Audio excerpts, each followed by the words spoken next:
Bonjour à tous et bienvenue dans ce nouvel épisode de Pied à terre, les secrets sous nos semelles.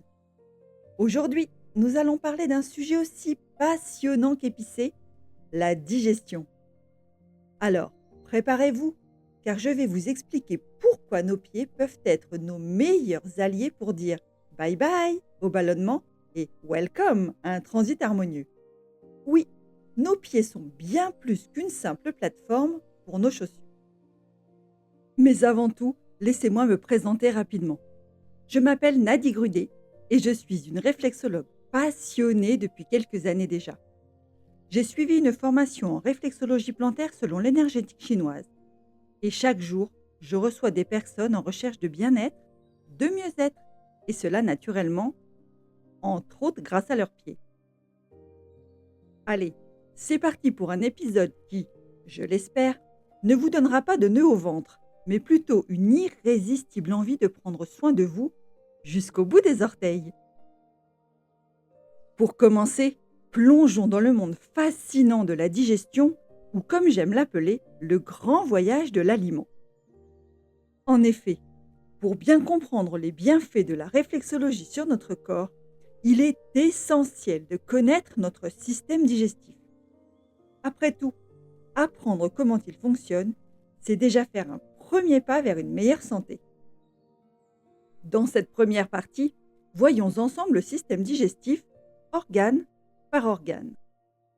La première étape de la digestion se passe dans la bouche, où les dents mastiquent et broient les aliments pour les réduire en tout petits morceaux. La langue et les glandes salivaires préparent également les aliments pour le voyage. La salive enzymatique décompose les molécules de glucose déjà dans la bouche. La nourriture est avalée et arrive donc dans l'œsophage. Ce tube musculaire pousse le bol alimentaire, c'est-à-dire le mélange des aliments broyés avec la salive, vers l'estomac grâce à des mouvements péristaltiques. L'estomac mélange ensuite les aliments avec des sucs gastriques pour les transformer en chyme, une bouillie digeste. Son pH, ou potentiel hydrogène, est très acide puisqu'il est compris entre 1,5 et 3,5. Cette acidité permet de décomposer la nourriture, mais également de limiter le développement des mauvaises bactéries. Une fois le travail de l'estomac effectué, c'est au tour de l'intestin grêle d'intervenir. L'intestin grêle est le siège principal de l'absorption des nutriments dans le sang grâce à des villosités. C'est ici aussi que la bile, le pancréas et les enzymes intestinales interviennent pour faciliter la digestion et l'absorption des graisses et des protéines principalement. Après l'intestin grêle, c'est maintenant que le gros intestin, ou côlon, entre en action. Il récupère l'eau et les électrolytes présents dans les résidus alimentaires, tout en compactant les déchets pour l'évacuation. Les selles avancent jusqu'au rectum, puis l'anus, grâce au péristaltisme, des contractions favorisant l'avancement des selles jusqu'à son élimination. Seul, le système digestif ne peut pas produire un résultat de qualité. Il est donc aidé par des assistants. Tout d'abord, le foie. Il assure la production de bile, une substance essentielle pour la digestion des graisses. La bile émulsifie les graisses en les divisant en petites gouttes. La vésicule biliaire ensuite stocke la bile produite par le foie. Lors de la digestion des graisses, surtout après l'ingestion de repas riches en lipides, la vésicule biliaire libère la bile dans l'intestin grêle. Le pancréas, quant à lui, fournit des enzymes digestives essentielles et des hormones comme l'insuline pour la régulation du glucose. Vous pensez que cette partie est terminée ? Eh bien, détrompez-vous. Il reste encore quelques glandes qui interviennent à distance, directement ou indirectement dans ce processus complexe. Le système nerveux autonome, ou SNA, par exemple. Le sympathique ralentit la digestion en cas de stress, tandis que le parasympathique la favorise au repos. Ensuite, l'hypothalamus. Cette petite glande présente dans la partie inférieure de notre cerveau régule l'appétit et la soif, entre autres, influençant ainsi indirectement le processus digestif. Et le tronc cérébral dans tout cela ? Son rôle est de contrôler les aspects essentiels du système nerveux autonome qui régule les fonctions digestives ainsi que les réflexes de vomissement. Les reins interviennent également dans la digestion. Même si leur rôle principal est différent, ils participent à l'équilibre hydrique nécessaire à une bonne digestion. Et si vous vous demandez pourquoi on dit avoir l'estomac dans les talons, c'est peut-être parce qu'on n'a pas encore pensé à une séance de réflexologie. La réflexologie, justement, comment peut-elle aider notre digestion? Accrochez-vous, c'est ici que vos pieds entrent en scène.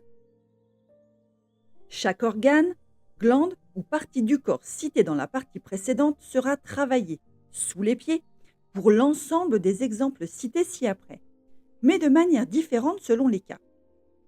Cela inclut donc, pour rappel, le système digestif, l'œsophage, estomac, intestin, etc., les organes associés, foie, vésicule biliaire, pancréas, et les zones présentes dans la tête, le système nerveux autonome, le tronc cérébral et l'hypothalamus notamment, qui sont tous situés au niveau des orteils.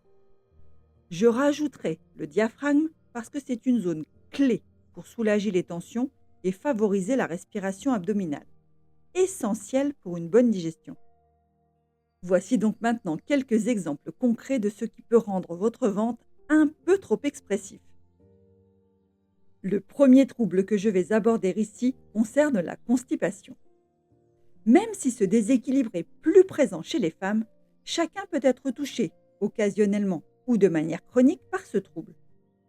Dans ce cas, le praticien stimulera principalement la voûte plantaire, lieu où se situent les organes digestifs en réflexologie plantaire. La zone du côlon commence sur le bord externe du pied droit de manière ascendante, puis traverse la voûte plantaire des deux pieds de façon transversale, puis redescend sur le pied gauche suivant une trajectoire descendante. En travaillant ces zones en douceur, on favorise donc l'expulsion des selles. Le praticien travaillera également, toujours au niveau des pieds, la lymphe digestive et les zones présentes dans le cerveau en charge de la digestion. Le tronc cérébral avec ses 12 paires de nerfs crâniens notamment, dont certains sont en lien direct avec la digestion. Le système nerveux autonome et l'hypothalamus principalement. Autre exemple, que ce soit en cas de contrariété, de colère excessive ou de gastro-entérite, il nous arrive tous d'être confrontés à un transit accéléré.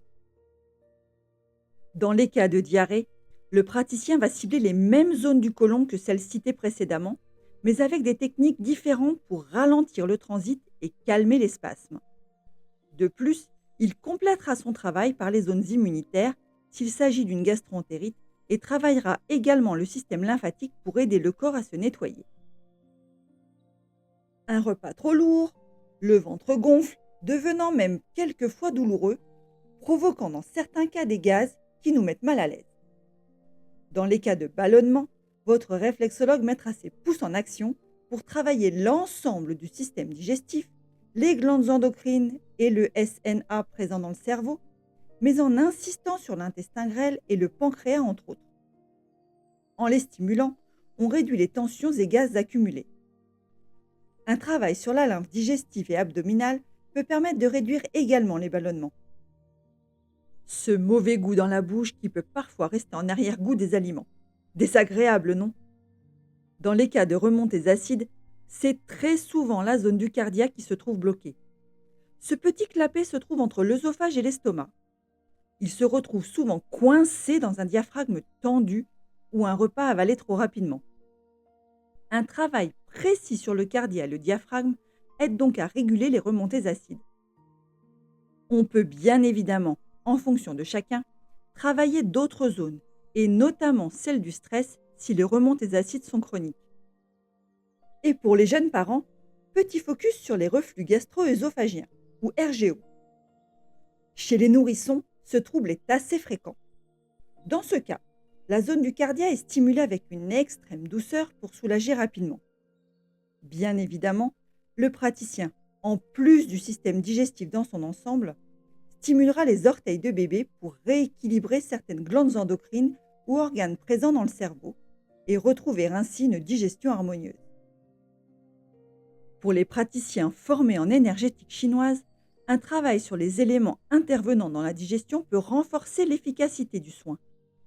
En fonction de la problématique rencontrée, le praticien aura le choix entre plusieurs options. L'élémentaire, rate, pancréas et estomac. Pour les troubles digestifs dans l'absolu, ballonnement par exemple.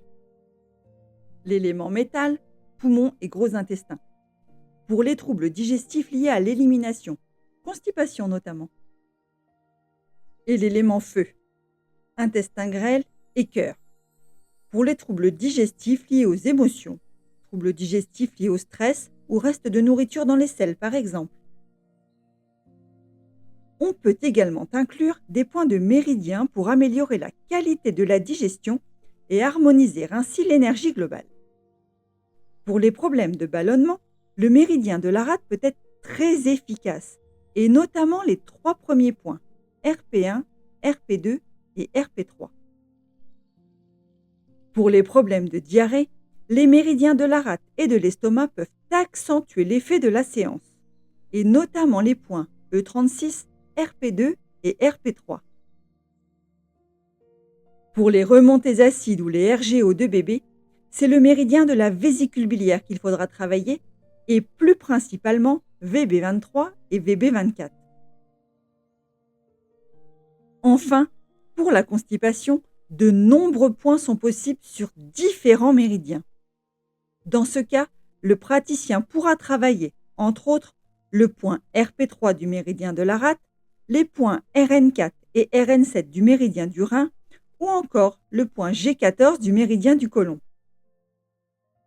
Mais chacun étant unique, un bon praticien adaptera son travail à votre cas. Et comment travailler ces points? Quelques pressions légères à l'index à gauche et à droite sur chacun des points permettront de booster votre séance de réflexologie. Avant que votre estomac ou vos intestins ne se transforment en tambour de batterie, il me tenait à cœur de vous donner quelques conseils indispensables pour qu'ils gardent leur calme et ne deviennent pas la star d'un concert improvisé. Pensez tout d'abord à bien vous hydrater tout au long de la journée.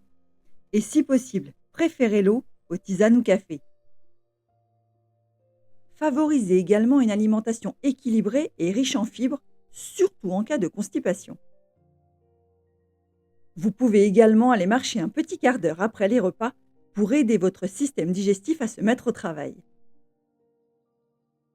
Et enfin, pour une action directe sur votre abdomen, vous pouvez, avec vos mains, masser doucement votre ventre en effectuant des mouvements circulaires dans le sens des aiguilles d'une montre.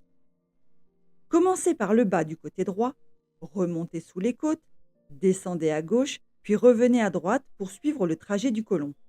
Cela aide à relancer le transit en douceur.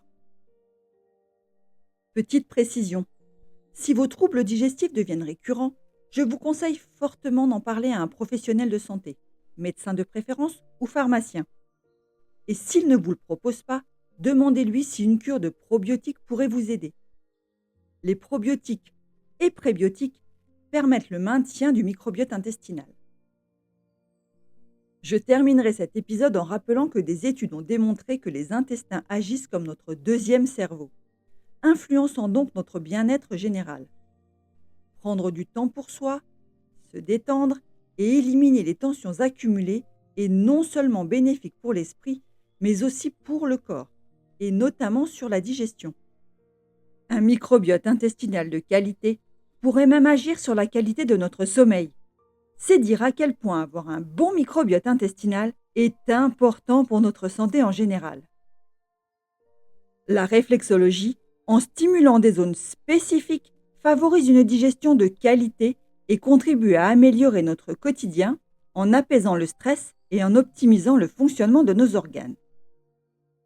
Alors, prêt à mettre un coup d'arrêt aux troubles digestifs? Vous avez pu entendre aujourd'hui que grâce à la réflexologie plantaire, il est tout à fait possible de soulager les troubles digestifs et d'améliorer son confort au quotidien en offrant à son corps un équilibre naturel et durable. Et voilà, c'est déjà la fin de ce nouvel épisode de Pied à terre, les secrets sous nos semelles. Aujourd'hui, nous avons exploré ensemble les bienfaits de la réflexologie plantaire sur notre digestion. Si cet épisode vous a enchanté autant que j'ai pris de plaisir à le créer, n'hésitez pas à vous abonner pour découvrir encore plus de conseils, d'astuces et d'infos sur le sujet du bien-être au quotidien. Osez également déposer vos commentaires, vos questions ou même vos jeux de mots favoris sur les pieds. Je me ferai un réel plaisir de lire vos petits mots. Et d'ici là, gardez les pieds sur terre, mais l'esprit en éveil. Et n'oubliez pas de prendre soin de vous, de prendre soin de vos pieds. Et souvenez-vous, un pas vers le bien-être, c'est déjà un grand bond en avant. À très bientôt!